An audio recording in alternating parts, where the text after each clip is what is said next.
Bihar board class 10th Hindi. पहला chapter है श्रम विभाजन और जाति प्रथा। इसमें जो है सभी VVI ऑब्जेक्टिव क्वेश्चन लिया गया है। तो आइए इसमें हम लोग क्वेश्चन नंबर 1 से शुरू करते हैं। क्वेश्चन नंबर 1 में कह रहा है श्रम विभाजन और जाति प्रथा के लेखक कौन है। तो इसमें 4 ऑप्शन दिया हुआ है, 4 में से जो सही है उसको चुनना है। तो doctor Ram Manohar Lohia. B number में कह रहा है बाबा साहेब भीमराव अंबेडकर। तीसरा में है महात्मा गांधी। डी में है संपूर्ण नंदन। तो इसका राइट आंसर है option number B, Baba Saheb Bhimrao Ambedkar. तो इस पर टिक लगा देंगे। अब आइए क्वेश्चन नंबर 2। क्वेश्चन नंबर 2 में कह रहा है डॉक्टर अंबेडकर के पिता का क्या नाम था। तो रामदेव सकपाल या रामजी सकपाल, राम कुशीन सकपाल, राधेराम सकपाल। तो इसका भी बी नंबर करेक्ट है, रामजी सकपाल। अब आइए क्वेश्चन नंबर 3। क्वेश्चन नंबर 3 में कह रहा है आधुनिक सभ्य समाज कार्य कुशलता के लिए किसे आवश्यक मानता है। श्रम विभाजन, धन विभाजन, जन विभाजन, जाति विभाजन। तो इसका क्या ऑप्शन नंबर 1 करेक्ट आंसर है, श्रम विभाजन। अब आइए क्वेश्चन नंबर 4 पर। क्वेश्चन नंबर 4 में कह रहा है जाति प्रथा भारत में बेरोजगारी का एक कारण बनी हुई है।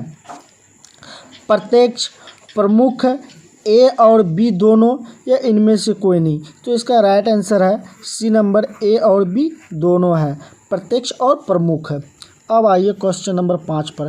क्वेश्चन नंबर 5 में कह रहा है मुख्य नायक क्या है।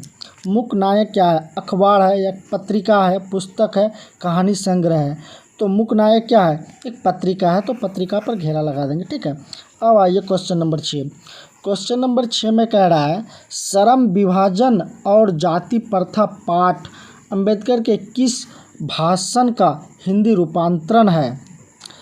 The caste in India, their mechanism, Buddha and his Dhamma, annihilation of caste, the rise and fall of the Hindu woman. तो इसका राइट आंसर है C number, annihilation of caste. अब आइए क्वेश्चन नंबर 7 पर। क्वेश्चन नंबर 7 में कह रहा है डॉक्टर भीमराव अंबेडकर का जन्म कब हुआ। तो इसका A B C D 4 option दिया हुआ है।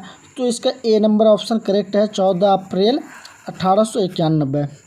अब आइए क्वेश्चन नंबर 8 पर। क्वेश्चन नंबर 8 में कह रहा है, यहाँ पर भी देखिए 7 ही हो गया है, ठीक है। तो यहाँ पर 8 कर लीजिए। Question number 8। क्वेश्चन नंबर 8 में कह रहा है डॉक्टर भीमराव अंबेडकर की मृत्यु कब और कहाँ हुई। उसका मृत्यु जो है कब और कहाँ हुई। तो इसका मृत्यु 1956 दिल्ली में हुई थी। इसका राइट आंसर है ऑप्शन नंबर ए, ठीक है। अब आइए क्वेश्चन नंबर 9 पर। क्वेश्चन नंबर 9 में कह रहा है अंबेडकर की दृष्टि में भाईचारे का वास्तविक रूप कैसा होता है। इसका जो है भाईचारे का रूप कैसा होता है। दूध और शक्कर के मिश्रण की तरह, दूध और पानी के मिश्रण की तरह, पानी और नमक के मिश्रण की तरह, या तिल और तंडुल के मिश्रण की तरह। तो इसका राइट आंसर है ऑप्शन नंबर बी, दूध और पानी की मिश्रण की तरह। अब आइए क्वेश्चन नंबर 10। क्वेश्चन नंबर 10 में कह रहा है भारतीय संविधान के निर्माण में महत्वपूर्ण भूमिका किसकी है। तो ऑप्शन नंबर ए में भीमराव अंबेडकर, ज्योतिबा फुले, राजगोपालाचारी, महात्मा गांधी। तो इसका राइट आंसर कौन है, भीमराव अंबेडकर। तो इस पर टिक लगा देंगे। अब आइए क्वेश्चन नंबर 11। क्वेश्चन नंबर 11 में कह रहा है प्राथमिक शिक्षा प्राप्त करने के बाद अंबेडकर उच्चतर शिक्षा प्राप्त करने के लिए कहाँ गए थे। इटली, दक्षिण अफ्रीका, न्यूयॉर्क या दक्षिण कोरिया। तो इसका राइट आंसर है ऑप्शन नंबर सी, न्यूयॉर्क। अब आइए क्वेश्चन नंबर 12 पर। क्वेश्चन नंबर 12 में कह रहा है जाति पाति तोरक मंडल भाषण लाहौर में कब हुआ। तो इसमें भी 4 ऑप्शन दिया हुआ है। तो इसका option number C correct answer है, 1936 ईस्वी में। अब आइए क्वेश्चन नंबर 13। क्वेश्चन नंबर 13 में कह रहा है श्रम विभाजन और जाति प्रथा क्या है। कहानी, निबंध, भाषण, साक्षात्कार। तो क्या है ये, निबंध है। तो निबंध पर टिक लगा देंगे। अब आइए क्वेश्चन नंबर 14। क्वेश्चन नंबर 14 में कह रहा है निम्नलिखित रचनाओं में से कौन सी रचना डॉक्टर अंबेडकर की है। The caste in India, the untouchables who are Shudras, इनमें से सभी। तो क्या है, इनमें से सभी उनके क्या है, रचना है। तो अब आइए क्वेश्चन नंबर 15 पर। आधुनिक सभ्य समाज श्रम विभाजन के आवश्यक क्यों मानता है? तो इसमें भी 4 ऑप्शन दिया हुआ है, कार्य कुशलता के लिए, या भाईचारे के लिए, या रूढ़िवादित के लिए, या इनमें से कोई नहीं। तो इसका राइट आंसर है ऑप्शन नंबर ये, कार्य कुशलता के लिए। अब आइए क्वेश्चन नंबर 16 पर। क्वेश्चन नंबर 16 में कह रहा है, अंबेडकर के भाषण एनिहिलेशन ऑफ कास्ट को किसने हिंदी में रूपांतरण किया? तो इसमें भी 4 ऑप्शन है। तो ललई सिंह यादव, या किशोरी लाल, या मोहन वाजपेयी, या इनमें से कोई नहीं। तो इसको किसने किया था? ललई सिंह यादव ने इसका हिंदी में रूपांतरण किया था। तो इस पर ए नंबर पर टिक लगाएंगे। अब आइए क्वेश्चन नंबर 17। क्वेश्चन नंबर 17 में कह रहा है, डॉक्टर भीमराव अंबेडकर का जन्म कहाँ हुआ था?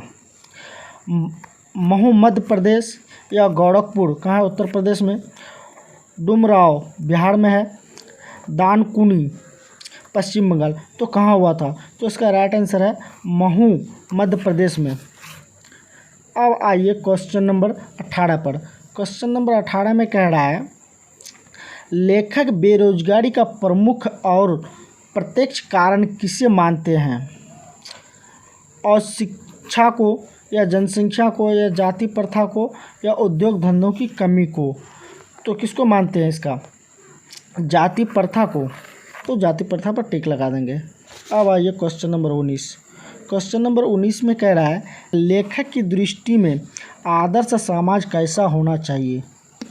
जिसमें स्वतंत्रता, समानता और भ्रातृत्व का भाव हो। बी नंबर में है, जिसमें सभी धनी हो। सी में है, जिसमें सभी पढ़े लिखे हो। डी में है, जिसमें सभी स्वस्थ हो। तो इसका राइट आंसर है ऑप्शन नंबर ए, जिसमें स्वतंत्रता, समानता के भ्रातृत्व का भाव हो। तो इसका राइट आंसर ए है, तो लगा देंगे। अब आइए क्वेश्चन है, डॉक्टर अंबेडकर के माता का नाम क्या था? शीलाबाई, भीमाबाई, रानीबाई, कुंतीबाई। तो इसका राइट आंसर है ऑप्शन नंबर बी, भीमाबाई। तो इस पर टिक लगा देंगे। अब आइए क्वेश्चन नंबर 21। क्वेश्चन नंबर 21 में कह रहा है, अंबेडकर का जन्म किस परिवार में हुआ था? ब्राह्मण, या क्षत्रिय, या दलित, या कास्ते। तो इसका किस परिवार में हुआ था?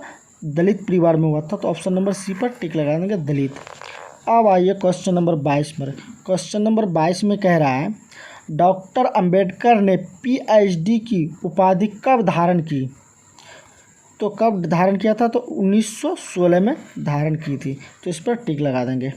अब आइए क्वेश्चन नंबर 23। क्वेश्चन नंबर 23 में कह रहा है, भारतीय संविधान का निर्माता के रूप में हम किन्हें जानते हैं? महात्मा गांधी, भीमराव अंबेडकर, पंडित जवाहरलाल नेहरू, सुभाष चंद्र बोस। तो इसका राइट आंसर है option number B, Bhimrao Ambedkar. अब आइए क्वेश्चन नंबर 24 पर। क्वेश्चन नंबर 24 में कह रहा है, मानव मुक्ति के पुरोधा किसे कहा गया है? मानव मुक्ति के पुरोधा किसे कहा गया है? अमरकांत, यतीन्द्र मिश्र, नलिन विलोचन शर्मा, या भीमराव अंबेडकर। तो इसका राइट आंसर है option number D, Bhimrao Ambedkar. अब आइए लास्ट क्वेश्चन। क्वेश्चन नंबर 25 में कह रहा है, लेखक की दृष्टि में विडंबना की क्या बात है? जातिवाद के पोषकों की कमी नहीं है, या बी नंबर में है, जातिवाद के पोषक नग्न है। सी में है, आर्थिक दृष्टि से जातिवाद उचित है। डी में है, जातिवाद लोकतंत्र के विरुद्ध नहीं है। तो इसका option number A correct answer है, जातिवाद के पोषकों की कमी नहीं है। तो आई होप आप लोगों को अच्छी तरह से समझ में आया होगा। चैनल पर पहली बार आए हैं तो चैनल को सब्सक्राइब कर लीजिएगा। वीडियो पसंद आया तो वीडियो को लाइक कर दीजिएगा। Thanks for watching this video.